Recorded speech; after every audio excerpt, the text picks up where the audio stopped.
Et suvel oma liikumisi mitte liiga palju ühistranspordis teha, on meil välja pakkuda elektrirula või elektritõukeratas.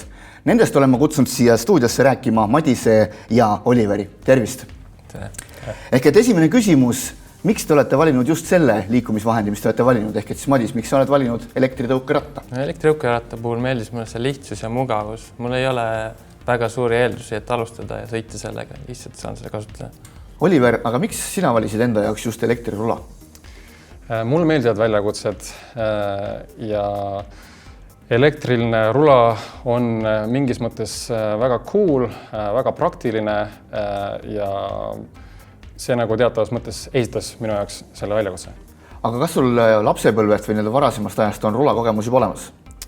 Ei ole ja see tegigi minu jaoks selle asja palju huvitavamaks ja andis täitsa uue mõõtme. Aga kui nüüd rääkida sellest, et kui palju siis elektritõukeratas või elektrirula täidab ära sinu need liikumisvajadused, ehk et Madis, kui palju sa tõukerattaga sõidad? Mina nüüd sõidangi ainult tõukerattaga, et mul auto 2 kuud juba seisab parklas, et ma käin iga päev taga tööle koju ja ma saan tehtud ka sellised poeskäigud. Oliver?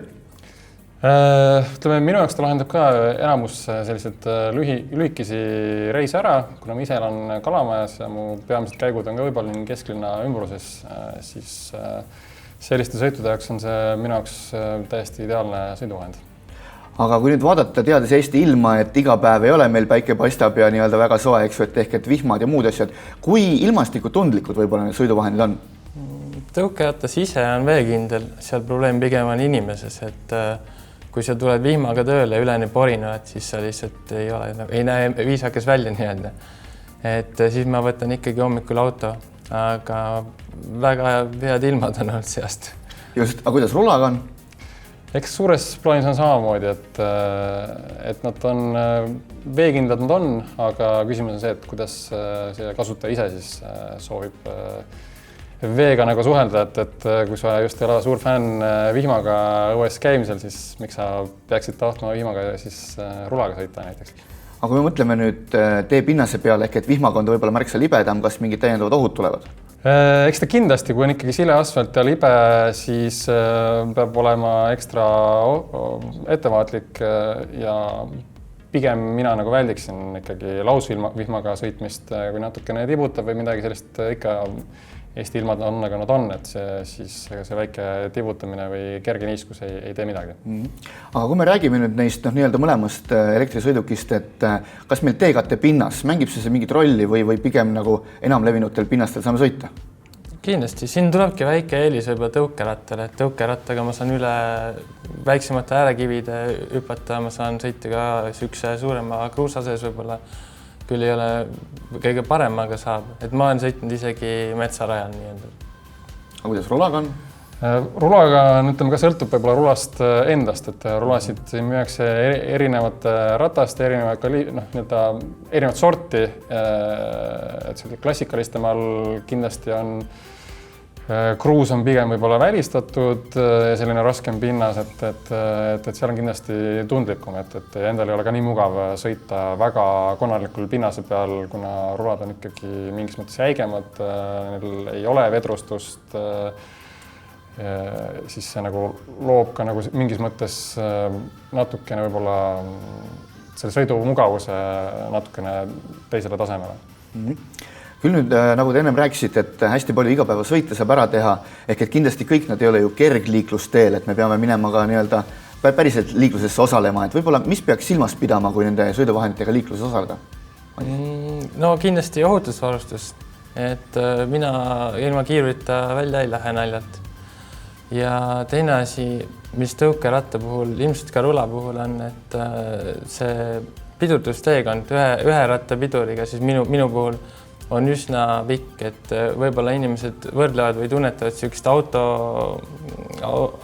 võrdlust, et auto puhul on 4 ratast maas ja suured 4 pidurit, et mul on ainult 1 pidur ja 2 pisikist ratast, et pidurdusmaa on palju pikem. Kas rulaga on mingeid erisusi? Ma ütleks selle suuremas pildis selle kokkuvõtvalt, et lihtsalt peab olema mõistlik enda seisukohalt ja vaatama ka, kes su ümber liiklevad ja olema lihtsalt liikluse mõttes ohtult liiklema, et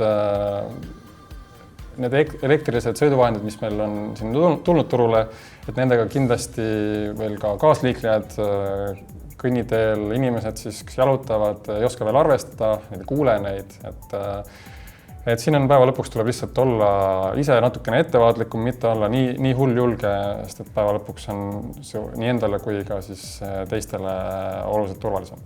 Just. Kui me nüüd aga räägime sellest, et elektrisõiduvahendid töötavad akude pealt, et kui kaua me akudega sõita saame võib-olla?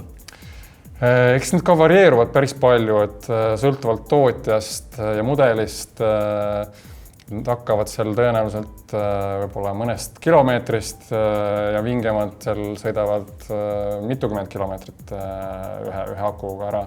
Aga siin jälle, et osadel tootjatel on kohe mitu akut on kaasas näiteks või on see akude vahetamine tehtud hästi lihtsaks, et see ja lõpuks see kõik peegeldub ka hinnas, et see valik on tegelikult päris suur ja lai. Aga kuidas tõukeratta puhul on? Tõukeratta puhul ilmselt on sarnane, et odavamad hakkavad kuskil 5 kilomeetrist ja lõpevad isegi 100 kandis, et mis see reaalsus on võib-olla sellisel nagu mõistlikel tõukeratastel 20-30 kilomeetrit kasutatavat sõiduulatust. Aga kui me nüüd kliendina olen valimas endale elektrilist liikumisvahendit, olgu selleks tõukeratas või elektrirula, mis ma peaksin silmas pidama? Kindlasti üks asi, et kui palju sa liigud, kui pikka vahemaad ja mis pinnas või mis teed mööda. Et kui sa liigud väga pikka vahemaad, siis sulle ilmselgelt ei sobi see 5-kilomeetrine tõukeratas, eks ju. Et sa ei jõua kohalegi. Just, aga võib-olla rula puhul? Eks ta mingis mõttes on need samad argumendid, mida peab nagu kaaluma, aga ma lisaks võib-olla siis selle, et osad rulad on siis võib-olla kas vastupidavamad, kestavad kauem ja ka stiililt on nagu väga erinevaid, on natuke rohkem ägedamaid ja vähem ägedamaid mudeleid, et see kõik sõltub mida see inimene nagu otsib, et kus ta selle kompromissi tõmbab. Just, ehk et kõik hakkab vajadusest. Just kasutajast endast, et mis ta nagu eelistused on, et valik on praeguseks tõesti nii lai, et igaüks leiab oma. Just, aga suured tänud teile. Ja teiega, head vaatajad, kohtume juba järgmine nädal uues Digitarga saates.